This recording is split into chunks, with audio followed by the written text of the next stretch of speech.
Hi friends, Suzuki జిక్సర్లో gear shifting అనేది ఎలా వర్క్ అవుతుందో ఇప్పుడు గేర్ బాక్స్ అనేది మనం ఓపెన్ చేసాము. చూడండి, గేర్ షిఫ్టింగ్ అనేది మనకి ఎలా ఇంజన్ లోపల షిఫ్టింగ్ అయితే చూద్దాము. ఇది వచ్చేసి మనకి ఫస్ట్ గేర్, సెకండ్ గేర్ ఇలా షిఫ్టింగ్ చేస్తున్న కొద్దీ లోపల రొటేట్ అవుతూ ఉంటుంది. ఇప్పుడు వచ్చేసి మీకు చూపెడతాను, గమనించండి ఒకసారి. ఇది వచ్చేసి మనకు టోటల్గా జిక్సర్ కాబట్టి 5 గేర్స్ ఉంటాయి, 5 గేర్స్ ఉంటాయి.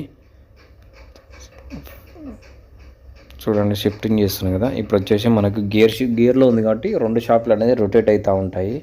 నార్మల్గా న్యూట్రల్ ఉంటే మాత్రం ఒకటే షాఫ్ట్ రొటేట్ అవుతుంది. చాలా మందికి ఐడియా ఉంటుంది మెకానిక్లకు. కాకపోతే ఏంటంటే కస్టమర్ కోసం అనేది చూపెడుతున్నాను. చూడండి, షాఫ్ట్ అనేది రొటేట్ అవుతుంది. ఇప్పుడు న్యూట్రల్ చేద్దాము.